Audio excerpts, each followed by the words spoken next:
요셉이 죄에 빠진 형들을 만나고 반가운 마음에나 아니면 그들이 너무 화가 났던 마음에 그 형들에게 무조건 막 행동한 것이 아니라 이 형들이 아직도 예전 같은 그런 죄에 빠져 있는가 아닌가를 점검해 보는 요셉의 행동을 봅니다.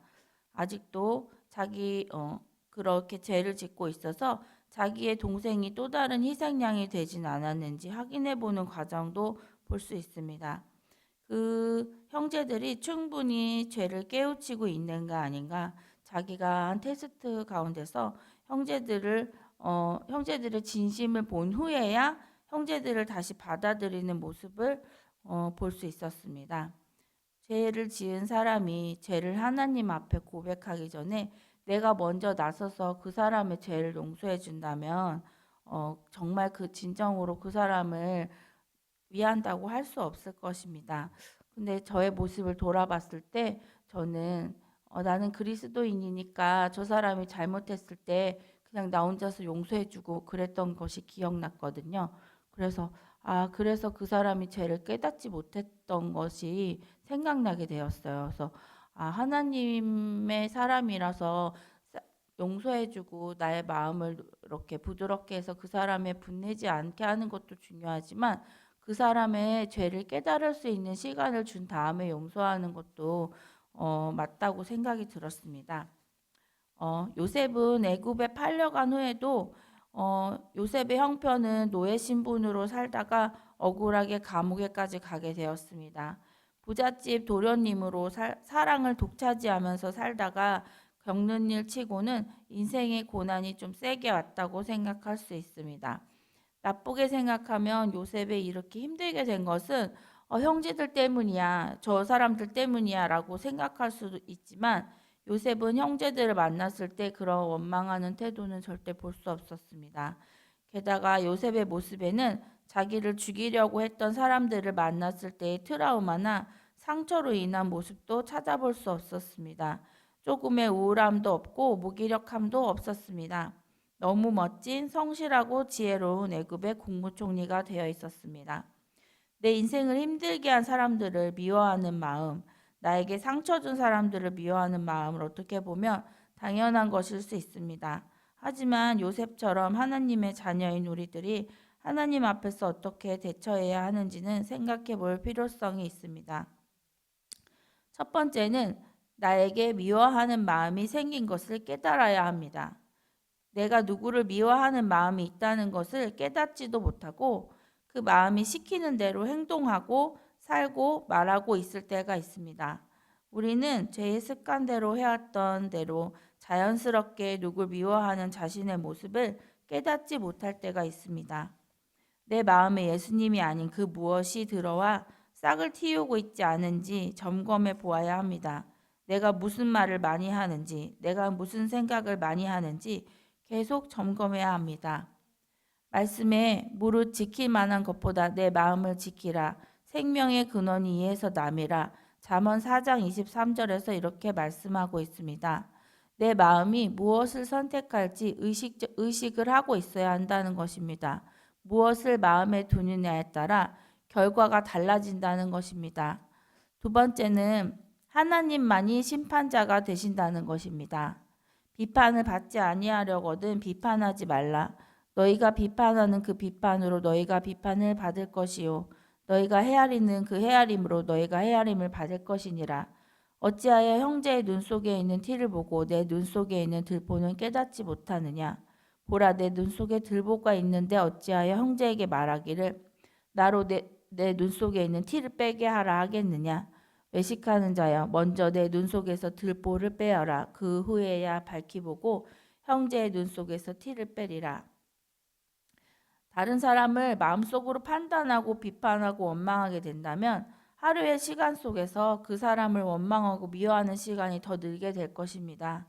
나를 아프게 했어, 나에게 상처를 주었어라고 생각을 하면서 한 번 더 원망하고 마음에 새기게 되는 것을 인지하지 못하고 그 시간이 늘어납니다. 비판받아 마땅한 사람이라도 그렇습니다. 하나님을 묵상하고 말씀을 묵상해야 할 시간에 원망을 키우고 분노를 키우는 결과가 생기는 것입니다. 미움과 원망은 상처를 키울 뿐이고 그 나중은 그 감정에 푹 잠겨서 마음과 생각, 욕심까지 사로잡히는 사람도 있습니다. 마귀는 우리에게 생각을 넣어줍니다. 마귀는 우리의 약한 부분을 너무 잘 알고 있습니다. 생각하고 또 생각하고 그 생각이 깊어지도록 계속 끌고 갑니다. 나에게 잘못한 사람을 판단하고 정죄하는 것은 너무 자연스러워 보이지만 우리가 하나님의 자리에 올라서 남의 행동을 판단하고 정죄하는 모습은 하나님 앞에 더 큰 죄가 될 수도 있습니다. 심지어 자신이 내린 판단이 잘못되었을 때도 있습니다. 기껏 화가 나서 화를 내고 났는데 상황이 내가 아는 것과 다를 때가 있지 않습니까? 마귀는 거짓의 아비로 우리 눈을 가리는 판단을 내리게 하고 사람들 간에 하나님과 나 사이의 오해까지 만들기도 합니다. 우리는 사람입니다. 모든 방면에서 완벽하지 않은 사람입니다. 나의 기준으로 판단하기 시작하면 모든 사람들이 내 기준에 걸리지 않은 것이 없을 것입니다. 요셉의 형제들이 이 마귀의 속임에 넘어가서 미워하는 마음을 받아들임으로 인하여 형제를 죽일 뻔하였습니다. 가인이 그랬던 것처럼 미워하는 마음에 우리를 내어주어서는 안 됩니다. 그것은 단지 미워하는 마음에 사로잡혀서 나를 망칠 뿐 아니라 하나님을 바라보는 우리의 시선이 떠나게 되고 죄에 참여함으로 더욱더 하나님과 멀어지게 되는 것입니다. 하나님을 바라보고 시선이 고정될 때에 나를 무너뜨리는 감정에서 벗어나 발전할 수 있는 것입니다. 세 번째는 요셉은 인생의 모든 사건들 가운데 하나님이 주인 되심을 인정합니다. 하나님이 원하는 곳에 내가 있게 하시고 나를 훈련하시고 나에게 필요한 사람을 붙여 하나님이 원하시는 계획 안에 나를 쓰신다는 하나님을 향한 믿음입니다. 나를 향한 하나님의 계획이 있다는 것을 인정하고 그 뜻 안에 들어가는 것은 정말 중요합니다. 내가 주인으로 사는 인생은 내가 정한 나의 인생 계획과 다른 상황이 펼쳐졌을 때 어떻게든 그 상황을 내 힘으로 바꾸려고 하다가 결국 주저앉을 뿐인 것입니다. 요셉의 생각에 시선을 사람에게 두지 않고 하나님께 두었습니다. 자신은 나쁜 상황으로 몰아넣은 그 사람들을 본 것이 아니라 그 위에 모든 것을 주장하시고 허락하시는 인생의 주인 되신 하나님을 보았기에 무너지지 않을 수 있었습니다. 본인이 소망하는 길과 다른 길로 가게 될 때에도 사람을 원망하기보다는 하나님을 바라봄으로 부정적인 생각에 사로잡히지 않을 수 있었습니다.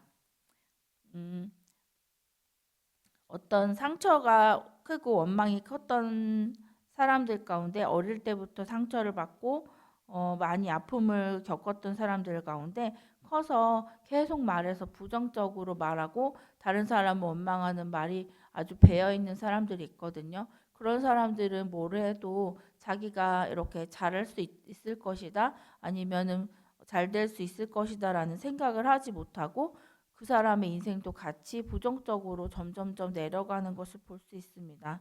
하지만 요셉은 그렇지 않고 하나님 앞에서 정직하게 살기를 원했으며 사람보다 하나님을 더 두려워하고 사람을 의지하지 않고 하나님을 의지하는 태도를 행동으로 보여주었습니다. 그 보디발의 아내에게 억울한 누명을 썼을 때도 사람을 의지했다면 그 보디발의 아내에게 잘 보이려고 했을 텐데 요셉은 하나님께서 자기를 보고 계신다는 것을 항상 생각하면서 사는 사람이었습니다. 보이지 않는 곳에서도 항상 성실할 수 있었던 것도 그런 것입니다. 하나님이 주인 되심을 믿기에 상황이 좋지 않더라도 하나님을 신뢰함으로 항상 최선을 다하는 태도를 유지할 수 있었습니다. 사람은 믿고 의지할 존재가 아닙니다. 요셉이 구덩이에 빠졌을 때 믿었던 형제들에게서 죽음의 말이 오갔고 자기를 그렇게 사랑해주던 아버지마저도 자신을 구해줄 수 없다는 사실을 알게 되었습니다. 또 사람은 다른 사람들의 마음을 다 알 수가 없습니다. 그 마음속에 무엇이 있을지 알 수 없습니다. 하루에도 몇 번씩 마음이 바뀌는 사람을 의지하기보다는 내가 없던 그 모든 상황 속에서 듣고 계시고 보고 계셨던 하나님을 의지해야 합니다. 사람은 불완전한 존재입니다. 우리 중 누구도 죄에 빠질 수 있습니다. 하나님이 나의 인생길에서 나를 다듬어 가시고 훈련해 가실 때에 나에게 필요한 사람을 보내어 나를 만들어 가시고 필요 없는 사람은 또 관계를 거두어 가실 때도 있는 것 같습니다. 하나님 중심의 모든 계획 안에 나의 인생길을 만들어 가신다는 믿음이 생긴다면 사람이 나에게 어찌하든지 하나님을 신뢰함이 깨지지 않게 되는 것 같습니다. 마음의 중심을 잡고 사람이 아닌 하나님을 바라보는 요셉과 같이 되기를 원합니다. 시간이 지날수록 하나님의 기쁨이 되는 삶, 하나님을 기뻐하는 삶이 되길 바랍니다. 기도드리겠습니다.